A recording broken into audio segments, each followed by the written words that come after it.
My name is Gabe Woolley, and I live in Tulsa, Oklahoma. I'm a teacher, a son, a brother, and an uncle. In 2018, my nephew, Elijah Woolley, at 14 months old, died unexpectedly in his crib. The Wagoner County officials descended upon the home of my parents in Broken Arrow, Oklahoma, in a story of an unexpected death from sudden infant death syndrome was taken and spun as a murder and child sexual abuse by Wagoner County officials. As a result, Clayton Woolley, at 5 years old, was taken from his home and never returned. This is a story of a justice system operating under the guise of guilty until proven innocent. This is a story of injustice, a lack of accountability. The purpose of this podcast is to raise awareness, hold accountability, and it is a call to action for citizens of Oklahoma and the United States for checks and balances in our systems. This is the Rescue Clayton Podcast.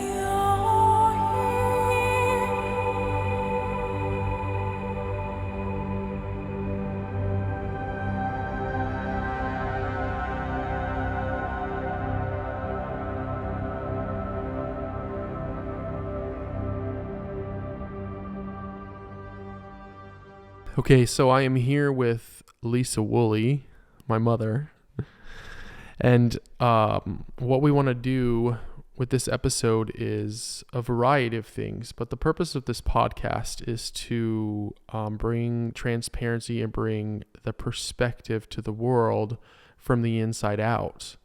So, Mom, you and Dad had some very interesting and intense experiences that I would argue can only be really empathized with if perhaps you've gone through them firsthand. You know, I feel like from the outside, you might only be able to imagine so much what's portrayed to you.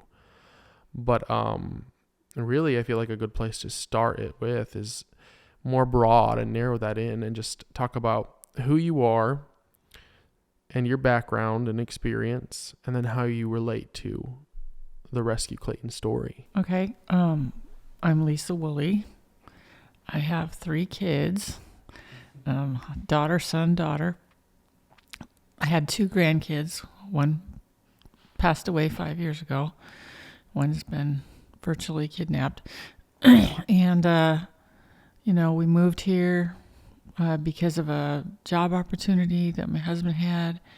I was self-employed, staying at home to raise the kids. Began to raise my grandkids when my oldest daughter was struggling. And so that's a little bit about my background. And during that time, your work, you were an entrepreneur, correct? Yes. Yeah. We'll talk about a little bit about the type of work that you did and what that meant for the family. I raised purebred Shetland sheepdogs, show dogs. Was the goal. And I became pretty established and well known in Oklahoma. Became one of the probably top, people for that because of my quality, my emphasis on quality and nutrition and stuff like that. And I remember we as kids always grew up around dogs. Oh yeah. I mean, the earliest memory I have of a dog would be a Sheltie Molly from Michigan, and then we come here and you launch your business and Shetland sheepdogs is kind of our experience all over again, which interestingly enough, even partly leads into the story of Rescue Clayton with one of the dogs, falling ill. But, so that's just kind of like your background. And I think it's important for people to see kind of like, the normality of things, honestly, just a typical middle to at times lower class family, 2 working parents, 3 kids. And then I think where things kind of get interesting, and some people can relate to this, but it's not just your everyday family. Then you took on your grandchildren. You and Dad took on Clayton and Elijah for a good reason. Round 2 of raising kids. Right. Right. And something that's interesting to talk about that Glory and I always seem to mention is that, and this comes with experience, and I see this as teaching too. Every year when I teach a new class, I have more experience to take in with the next class. How do you feel like things improved, or how was your learning experience as a parent going from raising 2 kids 1 year apart? Then you had a 5-year gap in Glory, and then a larger gap in grandkids. What did you learn through that process as becoming a better parent from this hands-on experience? Wow. Meant much of it unexpected. Yeah. Well, your first child is, you almost wish they weren't really a child because you practice on them. Right. And you don't know what you're doing. And I think the first child has it the hardest in a lot of ways. Yeah. But we loved her dearly. And then I learned a little bit more from her and was able to give you those benefits. And then by the time Glory came along, I had learned a lot more. And right. Gave her a lot of the benefit of that. And then by the time the grandkids came around, I feel like they got the best of me. So Yeah. So it's learning what each individual child needs to be able to thrive and know that they're important. Right.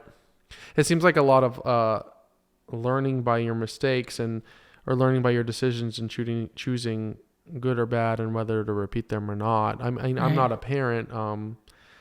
I gained my experience through the classroom with children, and then I need to remember not to do that next year with my next class, or tomorrow, the next day. Right. And then it is just to learn by doing process. But I feel from my experience, kind of looking from the outside and still being in the house when Clayton and Elijah were being raised by you. Right. So you guys took on Clayton and Elijah on Desiree's behalf for a purpose. Right. While she was seeking help with a program out of Oklahoma that seeks to help rehabilitate from drug abuse and other type of addictive abuse situations. So what was that transition like with the boys from Desiree to you full time? It was hard at first because we knew she wouldn't understand, and it was really a hard decision because I knew she'd probably hate my guts at first.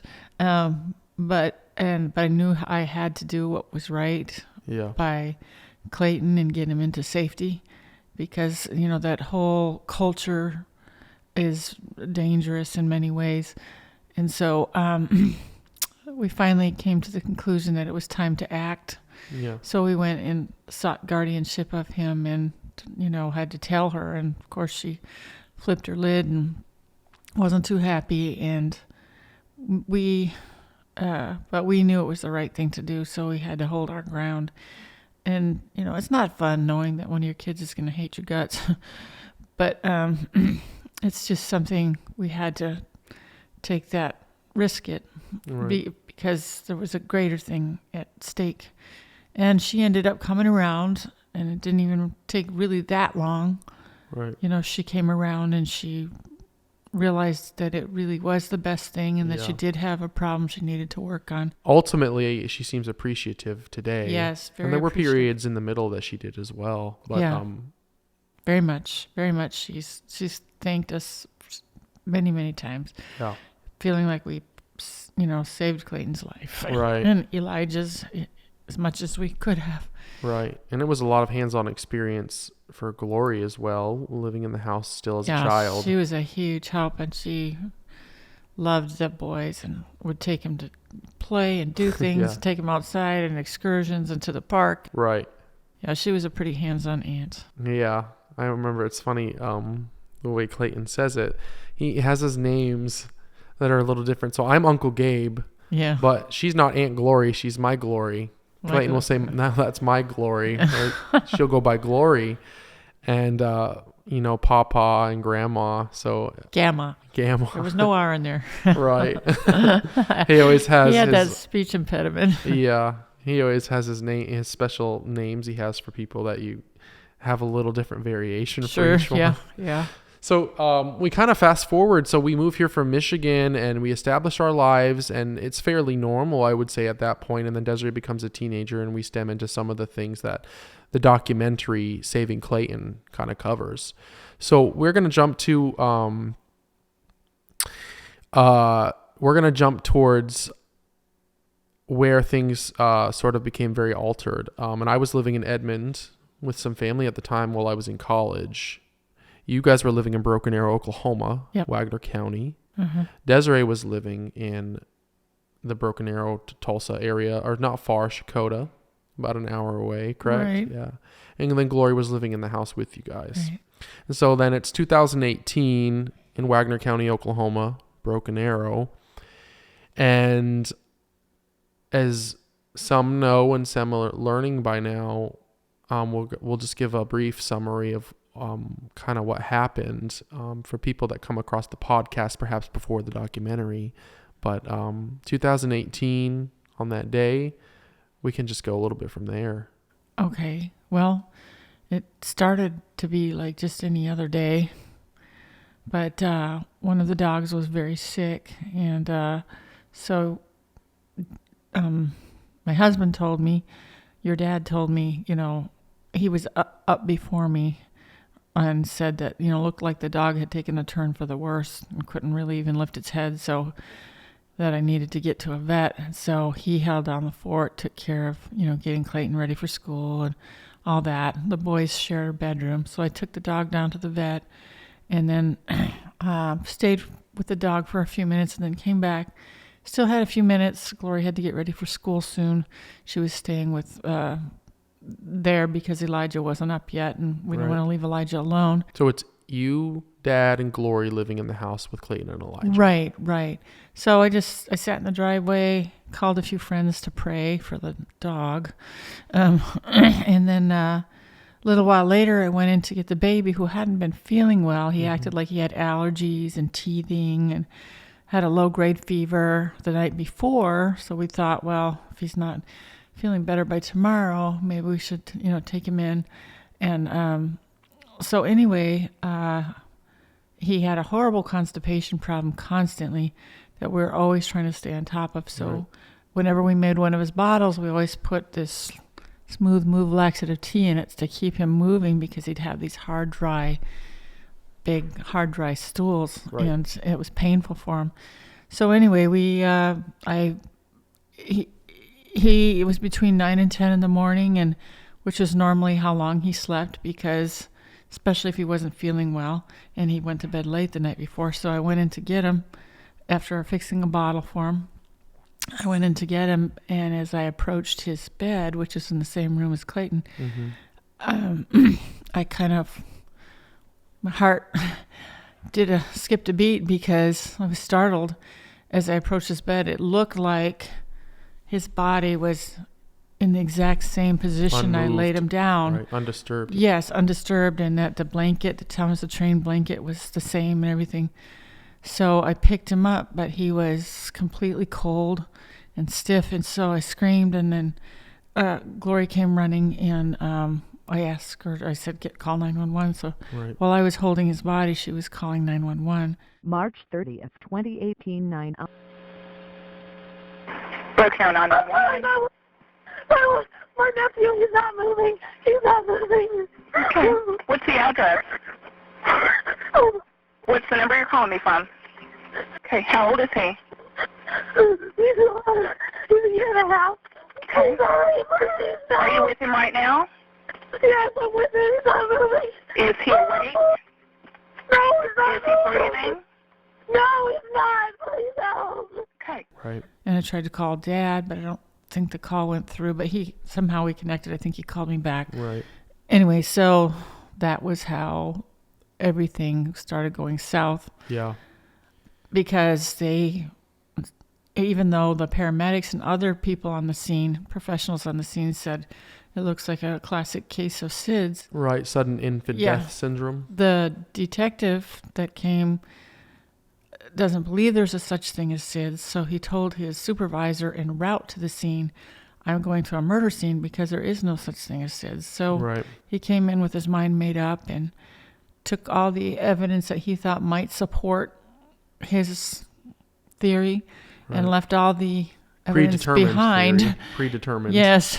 Yeah. He left everything behind that would support our innocence. And Right. so there was some really important things that he left at the house that could have cleared us the first week if he had been Right. forthcoming with those things. It appears, I mean, from my perspective now, instantly early on, but even now as I reflect on it more, it appears that it was guilty until proven innocent. Someone's mind was already made up, and then they had to find the evidence to Yeah. fit that Yeah. narrative. That narrative, sort of. Yeah. So you followed all the protocol. You call 911 yourself. You expect to trust. You follow and trust the professionals, like Sure. most people default to and think to do. Yep. And it kind of turns into something else. And this documentary really goes into great detail Right. on some other aspects of that. So then we kind of fast forward, and you're in the interrogation room. So each family member was sort of interrogated by this investigator out of Wagoner County. Separately. Yep. Separately, yes. So I remember being there myself, but it was you, Dad, and Glory. So let's talk about kind of this investigator's motives, and when you first learned what he was assuming, what was your reaction? Well, I remember they interrogated Glory first, then me, then Dad. But during mine, I think it was about halfway through when it occurred to me that it wasn't what I thought it was. They weren't there to help us, but that they were looking for something nefarious. Right. So, and it was because of his responses to my questions or answers. He was asking me questions if I had ever seen anything odd or anything I would be concerned about, and I would bring up things like, well, yeah, I was really always concerned about the severity of his constipation problem or Right. his congestion and all this kind of stuff. But every time I gave an answer, he'd say, no, not that. No, not that. And then after about 3 times of that, it was like, wait a minute. This is information I thought he'd want, but he doesn't want it, so he's looking for something else. Right. And that's when it dawned on me that they were probably going to try to pin this on Dad. And the tone changed, and he started going into, these accusations of what happened and what he said he discovered at the ME office. I don't believe, in fact, there's evidence that seems to show that he didn't believe that I had anything to do with it, but yet they arrested me and jailed me. And I think that the purpose of that, because everything they do is for a purpose and a strategy. Right. And I think the purpose of that was to get me to roll over. To break you. Yeah, to break me and to get me to say, I just want to go home. I want to go back to my family. Okay, maybe there was something, but I couldn't do it in my heart because I know Dad, and I know that he's a man of honor and integrity, so I just couldn't. And so I know that's what they wanted me to say, but I couldn't say it because it wasn't true, and I knew that whatever he went through, I was going to go through it with him. And so I had to pay the same price that he paid. Right. I remember talking, I believe it was with Aunt Ann and you, and there was some point that you had come and you had formulated your thoughts and you had articulated yourself well, and it spoke well to me being raised by you, and it made sense that you had said something along the lines of, if he's going down for this, I'm going down with him. Yep. We married each other. Yep. And here's our vows in real time. Yeah. For better or for worse. This was the worst. The worst of the worst. Yeah. I just thought that for me, as a young person still, hopes and dreams of my own family and looking at your parents as a role model, I think that was a big moment for me to hear something like that, a statement from you that you were going to stick by him. And what's important to know is it wasn't I'm sticking by him just because we're married and I'm sticking by him whether he's guilty or innocent. It was a true deep knowing, an intimate knowing of your husband. Yeah. And you knowing, I knew that there's knowing in your spirit even that right. What right from wrong. This never happened. I knew it never happened. I knew it instantaneously. It never happened. There wasn't one time that I doubted or could look back at something and say, oh, that was questionable. That never happened. And so I knew I could get myself off the hook, by just giving them a hint of something that they wanted to hear, but I couldn't. And at that moment when I heard you say that and knowing Dad's innocence as well, I've always been more of a visual person, and I sort of envisioned that moment of Dad sort of ambushed on the battlefield. And at that moment when you make that statement, that was you picking up your sword and standing beside him and going to battle with him. Two as one together. And so I feel like, again, that was an inspiring moment for me. Good to know. Because there were opportunities that they were trying to pin family members against each other from the beginning. Right. Offer them immunity if they did this or that. Right. Offer them a lesser sentence. I mean, there were all kinds of strategies. Right. Especially for those of you in the household. Because I wasn't in the household when this took place. But so let's kind of fast forward. And I remember you coming to the hotel. We had some relatives staying there, and you came back and you told us, like, you then realized that they were trying to pin you, or at least Dad at this time, for a crime. Right. For murder and child sexual abuse. Right. And eventually we come to the point of they tried to pin you for neglect, knowing about it and choosing not to do anything about it. Well, they tried to pin me from the beginning for what it was called enabling. Enabling, yeah. Yeah. And then when they changed the charges, one of 26 times, they eventually took the murder charges, dropped them, the molestation charges, dropped them, and then they tried to implement neglect, and then that didn't work, and so they tried to implement abuse, and they altered each charge 50 million times, so trying to get something. Right. So then we, I guess the next part to go into, because we want the purpose of your interviews to bring a different perspective that fills in some things from the documentary and creates a well-rounded story, because this could just go on, forever. It's a very large, detailed story that still has not ended. So for people, for the inside perspective, we're now going to go to the Wagoner County Jail. How would you describe your first 2 days in jail? So you understand you're going to be arrested. You are arrested, and you go to jail. You're now behind bars. What would you say the first 48 hours were like? I was just in shock. I couldn't believe it was real. I still hadn't really even settled in my heart that Elijah was really gone. Right. I just had no time to process that or to grieve. Because, how soon were you arrested after the death? 2 weeks. 2 weeks after his death? Yeah. We went in for a custody thing for the boys.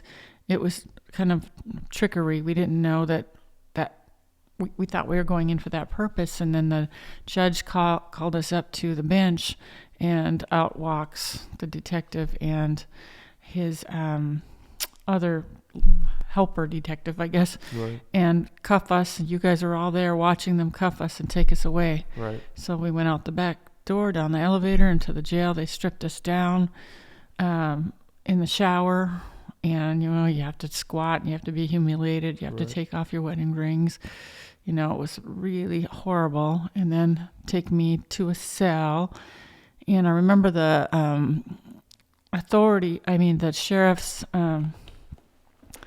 the sheriff's wife, she walked me to the pod where I would be staying. And we stood outside of it because they didn't let me in yet because they were preparing a room for me. Right. And we're just standing there side by side, and she looked over at me and said, "There's something really different about you."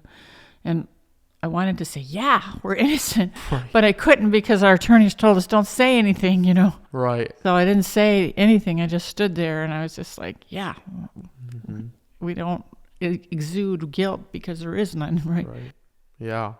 And I remember probably one of the harder times for me, and I think for us kids, was watching you guys be put in handcuffs and knowing your innocence, and just having these parents that raised you and gave you everything they could and sacrificed and taught you to respect the law and to respect authority and just to be self-sustainable and to treat others the way you would want to be treated, and just these principles that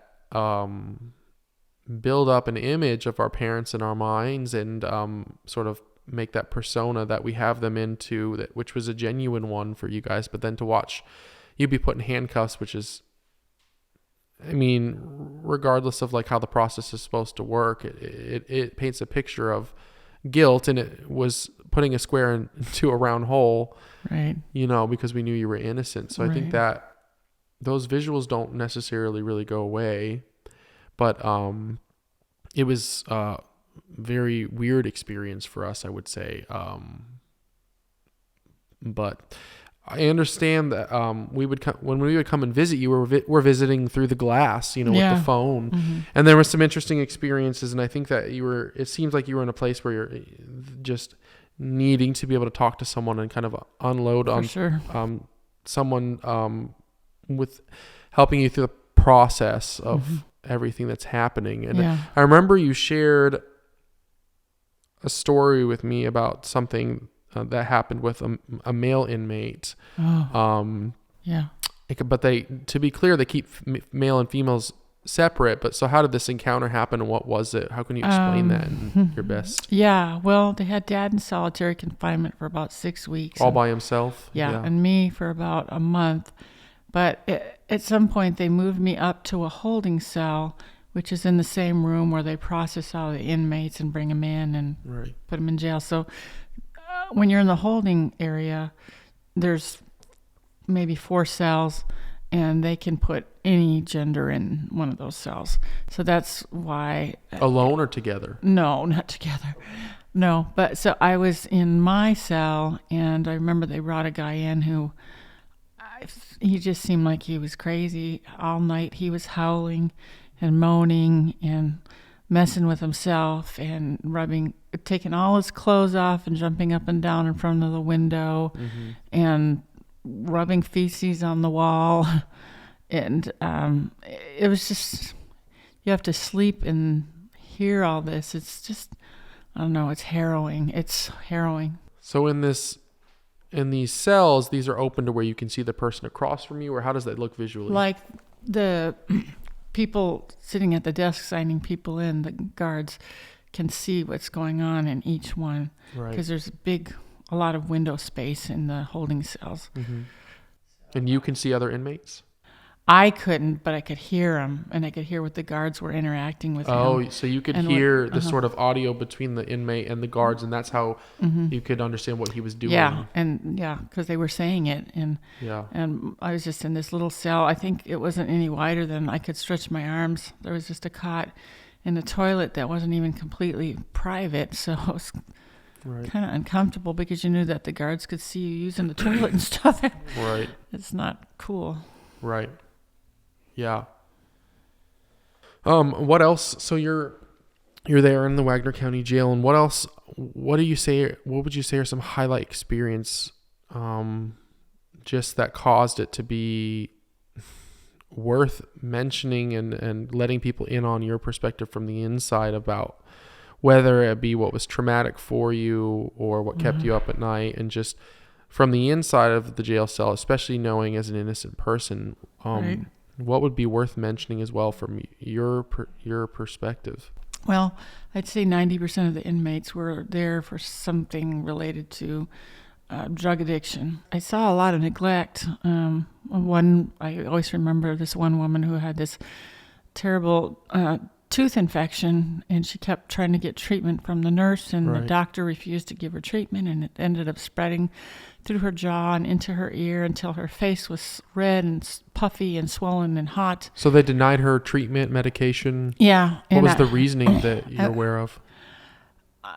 They just, I don't know, the tendency is for them to think to downplay what you need and say it's not that bad, or not even believe you're just trying to get drugs or whatever. Right. So I remember going to bat for her when they brought the evening meds before bedtime and saying, somebody needs to help this girl. And then that same girl was, and you can find this online if you just Google Wagoner County Sheriff you can see a video, This is the inmate. an inmate being abused. And I saw that from my cell, because we could hear the commotion out there, and they made everybody go to their cells. Right. And they, the sheriff's wife, who I guess isn't even supposed to be there, the sheriff and other people all came in and surrounded her. She was just sitting. She wasn't standing. So they were all like standing over her. Mm-hmm. And she was not in any way threatening since she was just sitting.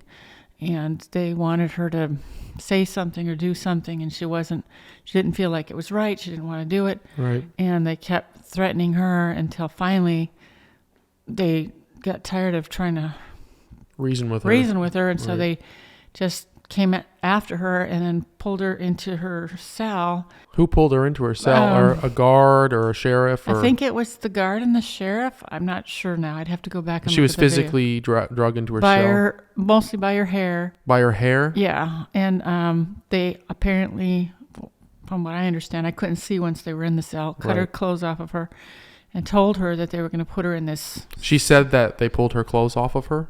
Cut them off, I think. They cut off her clothes? Because she was fighting. She didn't want to be naked because they had threatened her with humiliating her by making her walk around. Male guards, male jail workers or female? Well, the sheriff obviously was a male. Okay. And one of the guards was, so that's a woman, and then she was a woman, and then there was the jail administrator, and that was a man, and I think there was another person or two, but I know she filed a civil rights violation lawsuit. Right.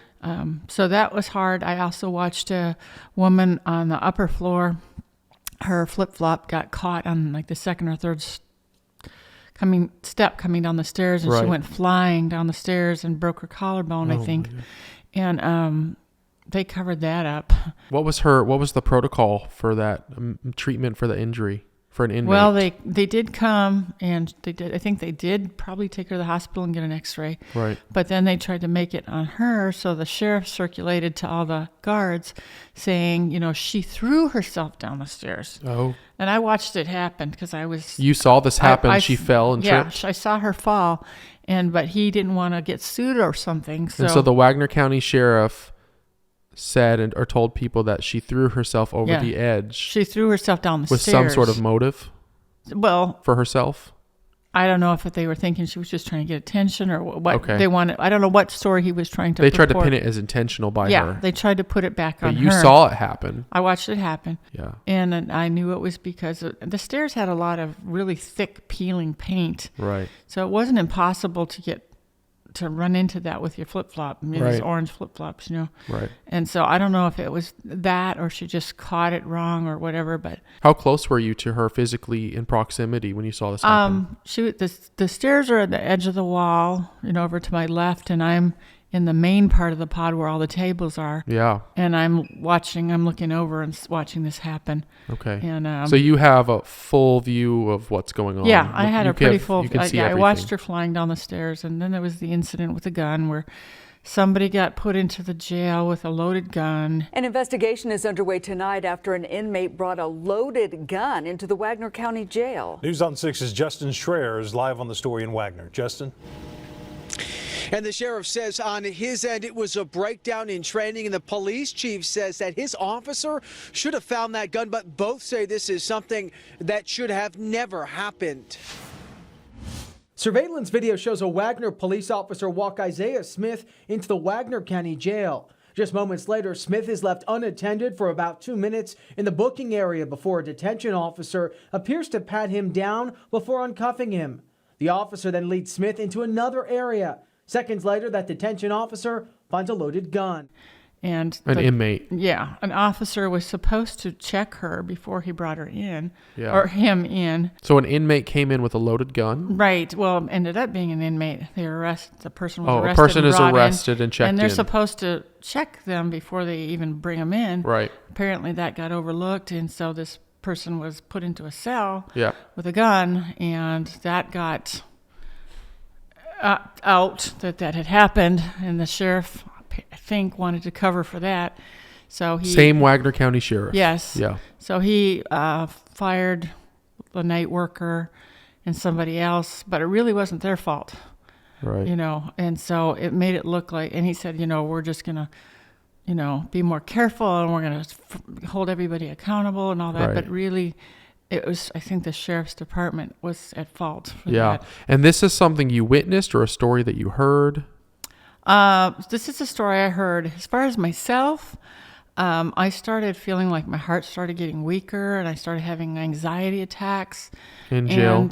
And I started asking for help. I started sending request after request to the nurse and saying, would you ask the doctor to please let me have this medication? I took a lot of support medications and supplements for my heart.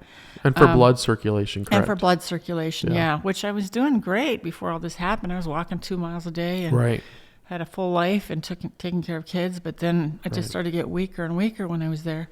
And they refused it and refused it and refused it. And then finally... So they denied you your treatment. Medical care, right. Your medical treatment. So one morning I woke up and the back of my legs was black and purple from top to bottom. And I thought, what the heck? Right. I don't remember how that could have happened. And then I realized that the blood was pooling in my legs because my heart wasn't able to push it around because it was starting to get really weak really fast. Right. And so they finally took me a little more seriously and took me into the nurse who took pictures, who sent it to the doctor, and then they put me in chains and cuffs and stripes, and of course I was in my stripes, and took me down to their little tiny hospital. Yeah. And this is on site? Yeah. Well, no, the jail. Hospital's not on site. Okay. It's down the road. But anyway, after that... Because I told him, I said, listen, it won't be any expense or inconvenience for you. I'll have my family ship in what I need. Right. Nobody will see it. It won't be opened. To be clear, what you needed was not over the counter. It was vitamins you could buy from a lot of vitamin store. Natural medication. Right. So we're not looking to find a doctor and get a prescription written. This is something you could just pull off the shelf at Walmart or a health store. Yeah. And did that ever make it into you? After that, they allowed it, but it took like 5 requests. And then one morning, the doctor came in with an entourage of about 4 or 5 officers or other people. Right. I was under a blanket still trying to sleep. She came in, the metal door clanked open, and she said, Woolley, what do you want? Right. And I said, I just want the stuff that I need that helps, support my heart that I've taken for so long. Right. And she said, the answer is no. Yeah. And she slammed the door and walked out. And I was just like, oh my God, I just felt so demeaned, I guess. Right. She was so harsh with me as if I was an evil person or something. Right. So that was very traumatic. That was really hard for me. But at least I ended up getting the help I needed. And good thing I knew about some natural remedies, because I started ordering a lot of black pepper knowing that it can help your circulation. And I started taking 4 or 5 packets in the morning and 4 or 5 packets in the evening. And the blood in my legs cleared away. Yeah. My understanding is that it eventually got to the point before you were actually seen by a doctor, or maybe sometime in between, you kind of took your medical treatment into your own hands to an extent for what you could do from inside the jail. And like you just said, pepper and cayenne pepper help with blood circulation, which helps keep your body warm. Yeah. And you can stay regular sometimes with vinegar. With going to the bathroom. I always ordered the pickles because they were in vinegar. And so I take a big bite of a pickle and drink a little juice every day. Right. So you order extra pepper, you eat pickles for the vinegar to keep your digestion regular. And what other ways did you kind of self-sustain yourself? For infection or something like that. Well, a lot of people started coming to me for answers. I remember including the nurse.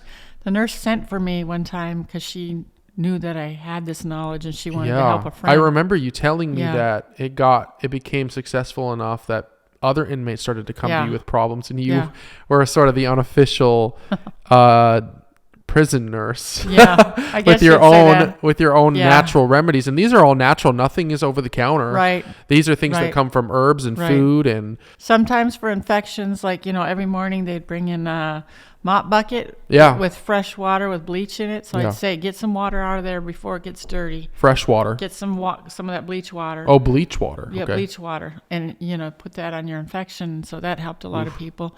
There was another thing, but I won't go into that right now, that helped a lot of toothaches, because it seems like a lot of people addicted to drugs have trouble with their teeth. Right. And so to be clear, these are just your just your suggestions or your own experience. This is not like official, like you're not a doctor, but this is trial by error. Some things you've did that were successful. And you did study at school for natural healing, for herbs, right? I got and certified. for vitamins, and you had a certification. Right. But this is again just you have tried these natural remedies. Mm-hmm. They've worked, and you've offered them to other people if they so choose. Right. You're not prescribing anything. Right, and your health tends to really go down because their nutrition is horrible. I mean, there's no fresh fruit or vegetables or things you need to stay healthy. Right. Their meat is primarily bologna or hot dogs. Right, yeah. They make these chicken and noodles with no chicken in it. Very similar. It's like one step up maybe from our school lunches in our public schools. Yeah, it's pretty sad and pathetic, you know. So you're just really... Yeah. Your health is just really... Everyone's getting worse, and because they can't... It's like... Everybody starts having more and more trouble controlling their emotions because their health is deteriorating, and your emotional is tied to your physical health. And exercise is limited. Exercise, we used to do as many laps as we could just to stay active. So really your approach to how you kind of made yourself successful health-wise in there was just sort of doing your best to follow the nature of things, like exercise as you could, find things that are more natural and less processed, things more things that come from plants or herbs like cayenne pepper or vinegar, and you speak from your experience to what worked for your body, and if other people wanted it, you offered it to them as well, but it's just kind of like you fending for yourself, and but you had this knowledge going in from your studies. You studied with the School of Natural Healing. I'm not a doctor or a medical specialist of any kind, but I just know from my personal experience and personal training that the things that helped us and helped you guys growing up and helped so many others. And so anyway, people just started coming to me and asking me for help for this or that, and I said, well, you can try, ordering pickles to get rid of your constipation. For the vinegar from the pickles helps with your digestion. It can really help, So a lot of times people would come and ask me for a bite of my pickle, Because mostly they wanted to order sugar stuff, and I didn't order sugar stuff. So I'm sure a lot of the food they were eating was causing the constipation. And then, Oh, yeah. Right. So there was no fresh fruit or vegetables. There's no roughage. Right. No way would I have been able to be allowed any cayenne pepper, but I utilized that black pepper as much as I could. I did have a lot of women. I never told anybody that I was a Christian or that I had a relationship with the Lord, but a lot of the women started just being drawn to me and flocking to me and asking me to hug them and asking me they wanted to talk or they wanted prayer. And so it was at a place where I was just trying to survive. So I was just like, I don't want to do this. I just want to get out. I don't want to be, a jail minister. I just want to get out. But they just kept coming, and they sometimes they would have these prayer circles in the evening before bedtime, and they'd come down and say, Mrs. Woolley, come down here and, do the prayer thing and sing us a song or something. And I was like, oh, Lord, I don't want to do it. So I put it on them. I said, you guys can hear the Lord, just you pray. What is he putting on your heart, But even the nurse called on me herself. So yeah.